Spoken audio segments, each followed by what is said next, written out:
Hi, welcome to TrekTrav. I'm not Trav, I'm Ribbit. I don't do this stuff, so this is a bit awkward for me, so bear with me as I try and work it out. You might be wondering, what am I here? Why am I here? I am on the wrong channel. Oh wait, I don't have a channel. Oh, I'm just the guy. This is true. All things are true. This is true.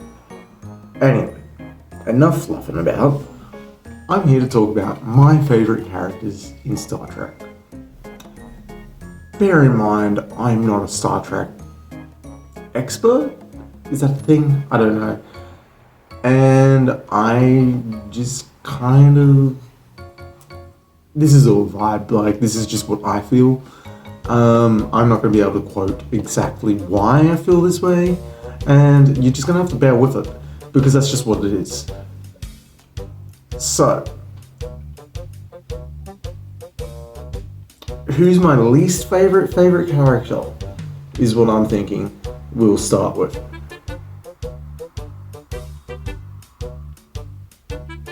I did not think this through. God damn it, I should have thought this through. This is quite hard. This is very hard. I'm giving you full props right now. Sorry, Travis. I'm going to make your life hell being a decent editor. Least favorite character.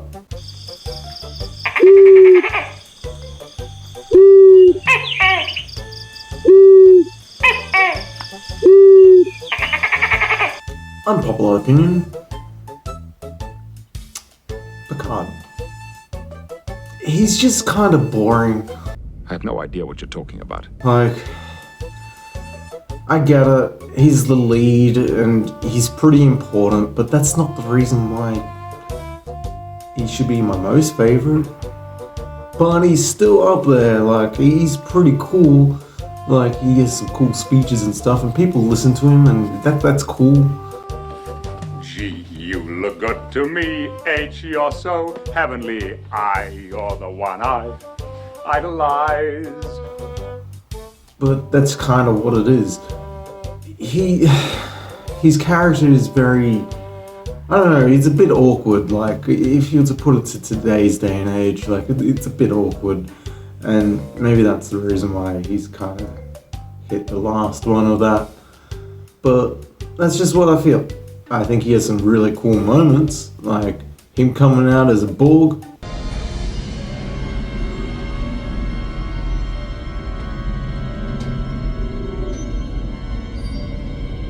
Can I do this? Or do I look like some sort of gay superhero?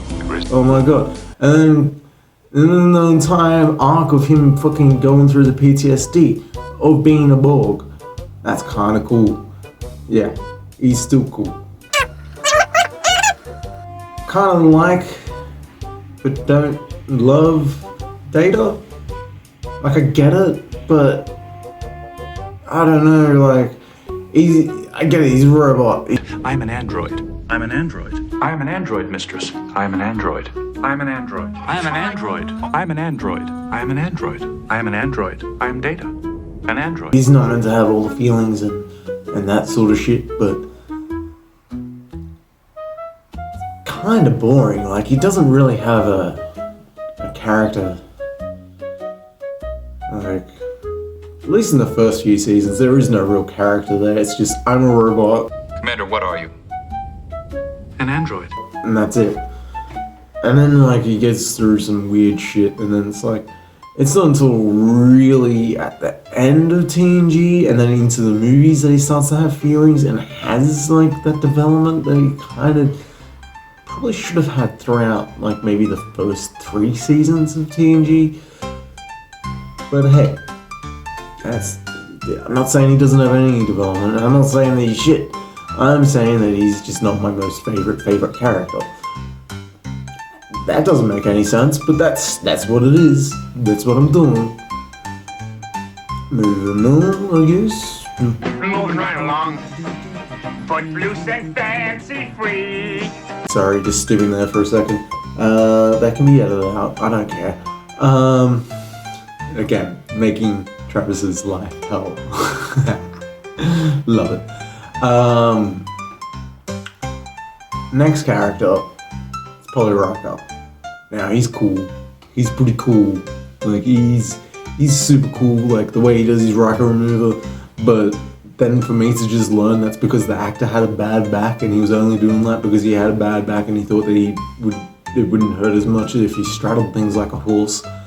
That's kind of a bit weird. But hey, that's the character. Yeah, he's cool. I like his beard. I like some of his stories, like particularly the story of him making a double and stuff like that. And you know, he seems to be in a lot of it to be, although very chauvinistic, obviously a hound dog, absolute hound dog. You ain't nothing but a hound dog, you're crying all the time. You ain't nothing. He seems like he has a heart, and he's very much loyal to his friends, and that's his main thing, is that he cares about his friends, and that's kind of who he is, and that's cool. Like he's very, very loyal to his friends. He's very loyal to them to the point where he just doesn't accept a captain's chair for ages because he wants to be with his friends. He wants to be with his crew members, his family. And I've just realized that this lighting's probably doing some weird shit to my face. Travis's problem. I don't know. Yeah. I don't know. Yeah. I don't know. Yeah. Raka, really cool character. Next, favorite character. It would have to be Spot. He's a cat. There's like 4 of him, I'm sure, like in the first season or so. And Travis probably, he definitely already said this in a TikTok or something like that. On the topic of Spot, right? Does anyone remember how in early TNG Spot changed from like several different cats? Like, in my mind, I just picture that Data has just randomly killed the cat because he doesn't know how to look after animals. So like one day he pats her too hard and snaps her neck. Or one day he just wants to play a game but ends up like throwing a boulder on it or something. Like I just have these like list of like Spot we see later on is like Spot 20. And each spot before that has had some unique form of death because Data just misjudged the strength or the capacity of this animal. I might be a bit morbid, but it's just a funny idea in my head. I don't think so. I think it was just a futuristic cat that could just change colour. And I think that's cool. And it's a cat. You can't hate cat. They're cats. So the next character is 709. She's meant to be like a Borg that's reformed and stuff like that, but at the end of the day, she's just a really strong woman. And I think that's cool. And I think that's was really progressive at the time of Voyager when it came out. That was the character that they chose.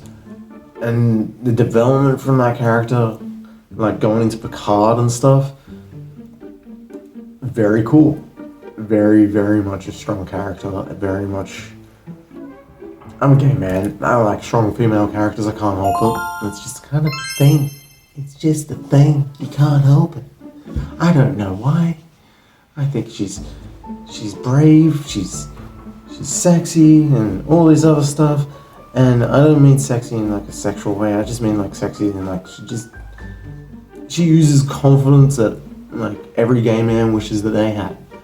But we don't, because we're gay men, and we kind of hide away in our little closet.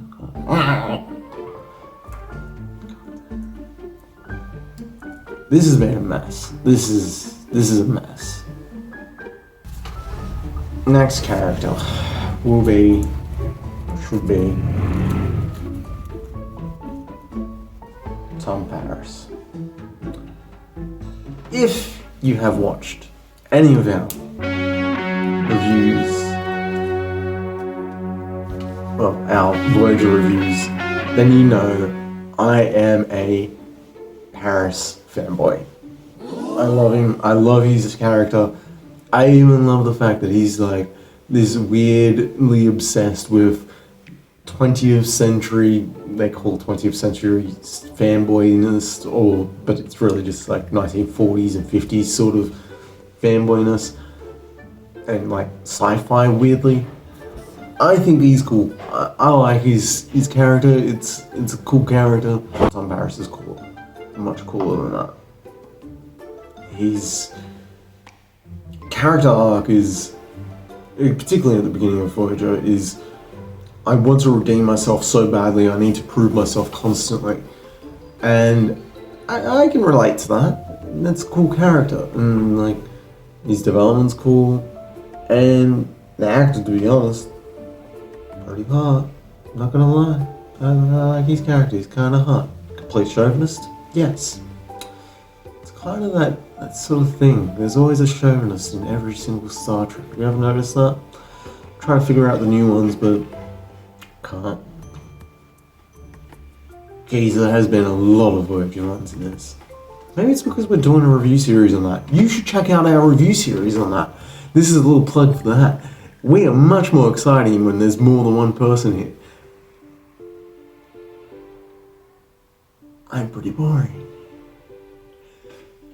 Moving on. Michael Bone. She is one of those characters that you either hate her or you love her. I fall into the latter. I think she's great because, again, another character with an arc of trying to redeem themselves, and yes, I get it, every single fucking season of Discovery is Michael Burnham solo fucking saving the universe. It's all Michael Burnham doing it, but no, it's not just Michael Burnham. It is the entire crew of Discovery, and she fucking knows it. And if the audience can't fucking realize that, then that's their fault. Too bad. And I guess we're past the point of me being able to swear because that's just happened. Michael Burnham's pretty cool. Next one would have to be. It would have to be.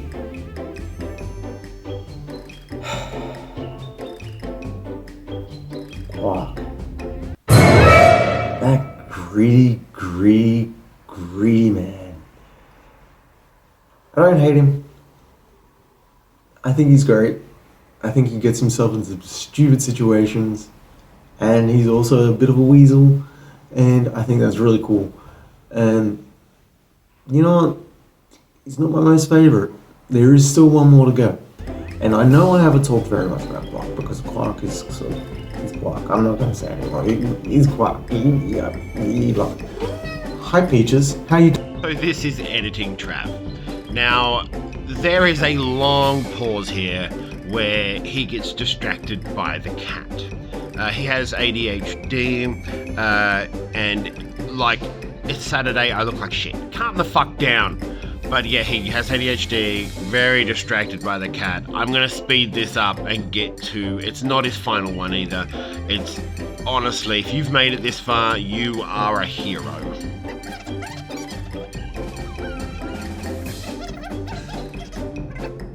Yes, my cat is named Peaches. I thought he was a girl when I got him. I'm gonna have to continue this with cat here. Sorry, Travis. Maybe you can make it fun, but it's a cat. A cat will do what a cat does.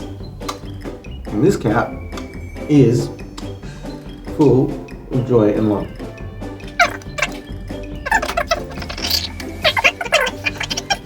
Now continue with kind of hands because I can't shake him. He's just, he wants to go back on set. You do whatever you want to do. We're just gonna wait for him to figure out what he wants to do. He wants to stare at me and sit here, figure out what I'm doing. He thinks I'm a weird cat. Pretty sure of that. Gives out pats and kisses. Now you're blocking the camera. It was full attention. He's an attention whore. Can't help it. He's gone. I've made him go. That is the least favorite thing that I have to do sometimes. He's your greedy, Darbo cheating guy that Fuck, I can't remember his fucking species name. Ferengi. And you know what? His entire arc of seeming like this greedy Ferengi that just wants money. He just wants everyone to fucking pay him, and he wants to fuck everyone over. Kind of gets smashed in the last couple seasons of Deep Space Nine, and he becomes this really nice guy. You know what? He's a pretty cool character with just having that amount of development. Deep Space Nine, a lot of characters with a lot of development. You should check it out. It's actually a good series. Very hard to watch. Not for the reasons that you think. It's not the writing. It's not the actors. It's the quality of video. It's actually hard to watch for me. But the writing and acting is very good. I should have just done this entire thing on my top 10 favorite Star Trek series. And that would have been easier. Talking about individual characters is kind of hard. Because I don't have to remember shit. Diana Troy. She might seem like a ditzy bitch. That's because she is. Oh, the pain, the suffering. But she's cool. She's cool because who else could rock a catsuit like that other than Diana Troy? Nobody. Editing Travis again. At this point in the video, when I was watching it initially, I thought this is heading in a really weird direction. And his last one, like his favorite character, will honest to God make so many people angry. And I genuinely was just like, what in the actual fuck? So I need you to, like, just see that. It's scary. Nobody could do that. Absolutely no one.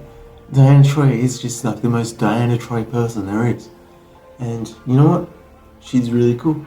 Because she, again, falls into that category. And this is going back to the 80s. Like, if you was to put it in the 80s, like in the later seasons of TNG, she becomes a pretty strong female character. No, just saying. Not as strong as 7 of 9. Not as strong as other characters that I'm yet to speak about. Maybe I will. Maybe I won't. I don't know. I'm deciding this off the cuff. You work that one out. If any of this is true. Anyway. Diana Troy. Really cool. Like her arc. Like the fact that she's like a mother of the entire crew, but without being a mother of the entire crew. And just kind of always knowing what everyone needs at just the right time. Doing exactly what a good ship's counselor is meant to do. But moving on, I guess, to do a catchphrase from some bad politicians. Jeez, the 2010s were rough, weren't they? Who else survived the 2010s? They're bad. Not bad to be an adult in 2010s and making decisions. Bad. Because I am moving on to the final character, which is, and you can hate me for this. You can hate me all you want. I don't care. My favorite character, all of Star Trek. Better than everyone else I've already spoken about. Better than other characters that were pretty good, probably just as good. Probably all of them are just as good. Would have to be Neelix. He doesn't know shit. It's great. He sold himself and weaseled his way onto a ship that can provide him unlimited water and unlimited food. And you know what? He's respected even though he does not provide shit really. He says he's providing food from a kitchen, but every time anyone eats it, they fucking hate it. But he's weaseled his way there. And that's his home now. He lives on Voyager. And you know what? That's pretty fucking cool. That is like the most...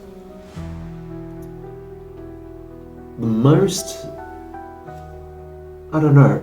He's just a bit of a sponge. And I love it. I love to see a good sponge every now and then. Those have been my favourite characters. You can hate this. I don't care. You can love the ADD moments. They're there. If you look hard enough. You can love the fact that I spent a good 5-10 minutes just patting my cat and just rolling with the punches. Probably not 10 minutes, probably more like 2-3 minutes maybe. I don't know. Anyway, this has been TrekTrav. I've not been Trav. I've been Ribbit. Hopefully you enjoyed this.